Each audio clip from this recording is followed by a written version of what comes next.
नमस्कार दोस्तों, welcome on my YouTube channel legal and tax गुरु। मेरा नाम ठाकुर मुकेश कुमार पटरावत एडवोकेट है।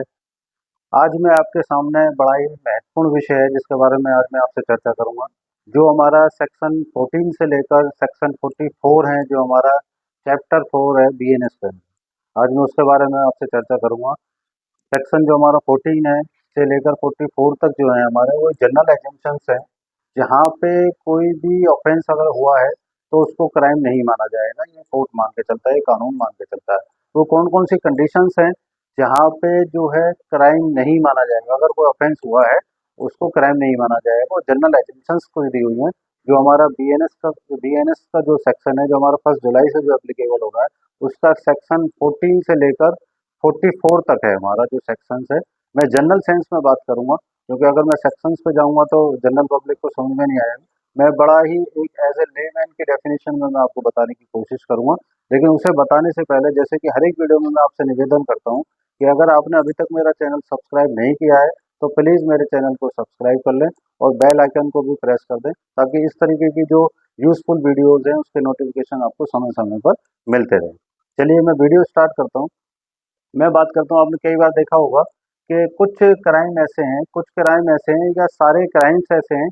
जो अगर किसी पर्सन के द्वारा किए जाते हैं और उसको वो ऑफेंस नहीं माना जाता है। वो जनरल एजम्पशंस कुछ हमारे लॉ के अंदर है। जो हमारा बीएनएस का जो सेक्शन 14 से लेकर हमारा 44 तक है, उसमें कुछ जनरल एजम्पशंस दी हुई हैं। मैं एक एक करके सब जनरल एजम्पशंस जो हैं, उनके बारे में बात करूंगा। मैं सबसे पहले बात करता हूँ, अगर कोर्ट ने कोई ऑर्डर दिया है, कोर्ट ने सपोज किसी को डेथ पेनल्टी दे दी है या किसी को लाइफ टाइम की कोई सजा दे दी है या कोई और पनिशमेंट दे दी है, तो वो अगर किसी कोर्ट ने पनिशमेंट दी है तो वो एग्जेम्प्ट होता है। अगर कोर्ट के ऑर्डर के थ्रू कोर्ट ने कोई भी ऑर्डर दिया है तो एक जनरल एग्जम्पशंस होती है हमारी। जज के ऊपर कोई भी किसी तरीके का केस नहीं हो सकता है, पहली बात। दूसरी बात,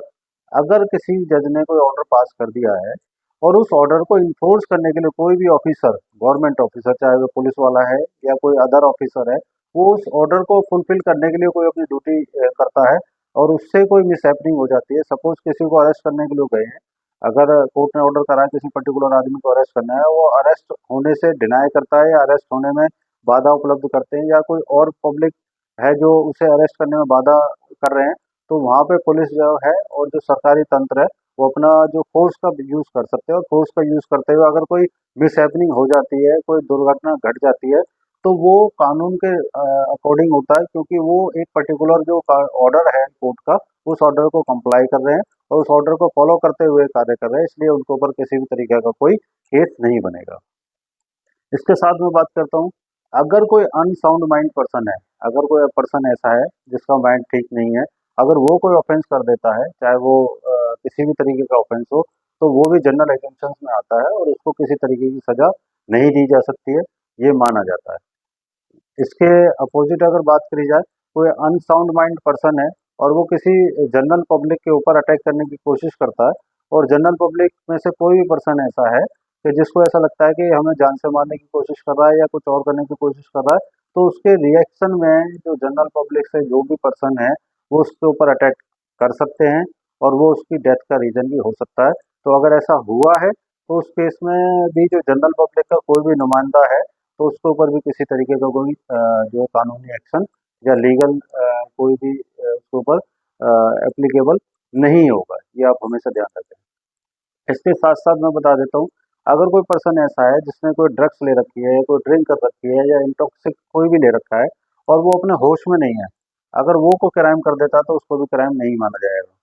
अब यहाँ पे एक सबसे महत्वपूर्ण बात ये बताने की है कि अगर ऐसा है तो सारे लोग दारू पी के किसी का भी मर्डर कर देंगे, ऐसा नहीं है। इंटॉक्सिकेशन का मतलब ये है कि अगर किसी ने उस पर्सन को दारू, जिसने ये ऑफेंस करने की कोशिश करी है या ऑफेंस किया है, उसको वो दारू पिलाई गई है या उसको कोई ड्रग्स दी गई है या कोई और नशीला पदार्थ दिया गया है, लेकिन वो उसकी नॉलेज में नहीं है, उसको पता ही नहीं है, अगर उस समय उससे कोई क्राइम हो जाता है तो वो भी जनरल एग्जेम्पशंस में आता है और उस जुर्म के लिए उसे सजा नहीं दी जा सकती है। ये आप हमेशा ध्यान रखें।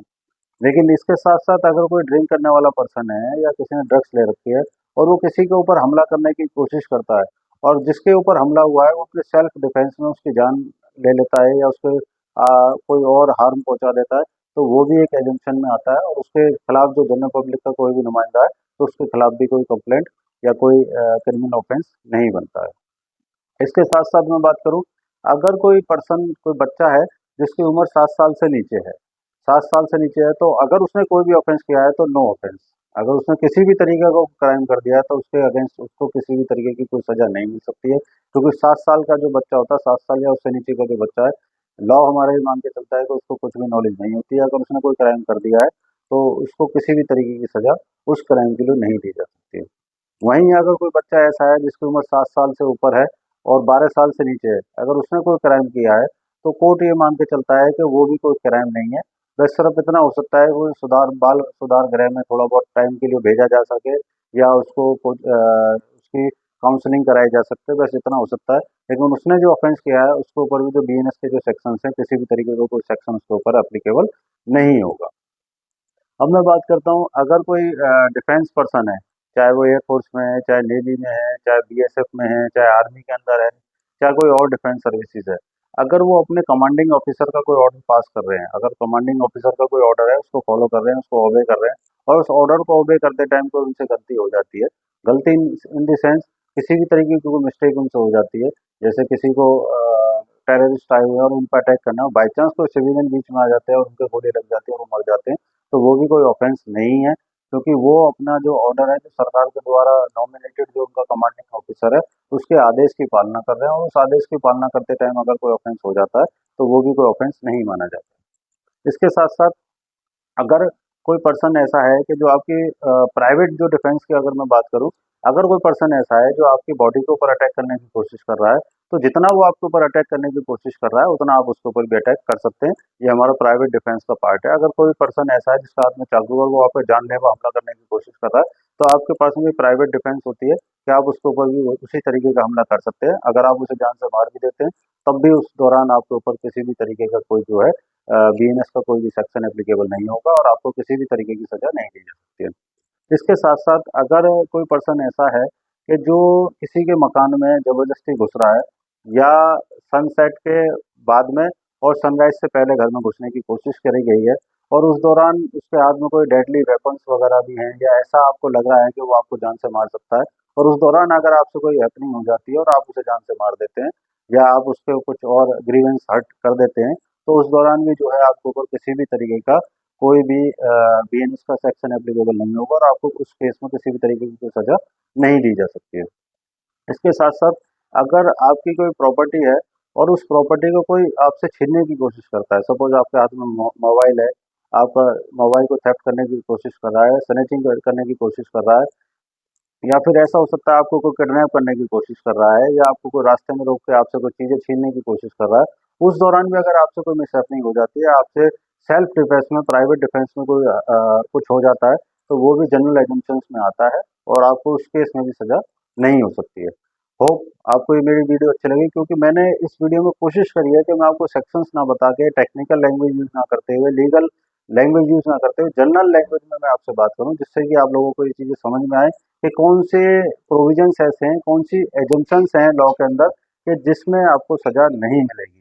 तो मैंने कोशिश करी है कि जनरल सेंस में जनरल पब्लिक को समझा पाऊँ कि कौन-कौन से हमारे बीएनएस के सेक्शन हैं, कौन-कौन से ऐसी एजम्पशंस हैं जहाँ पे हमारे को सज़ा नहीं मिलेगी। होप आपको मेरी वीडियो समझ में आई होगी, अच्छी लगी होगी। अगर मेरी वीडियो आपको समझ में आई है, अच्छी लगी है, तो अपने ज़्यादा से ज़्यादा दोस्तों को शेयर करें और मेरे चैनल को सब्सक्राइब करने के लिए बोलें लोगों को, जिससे कि इस तरीके की जो लीगल जानकारी है वो लोगों तक पहुँचती रहे। धन्यवाद दोस्तों।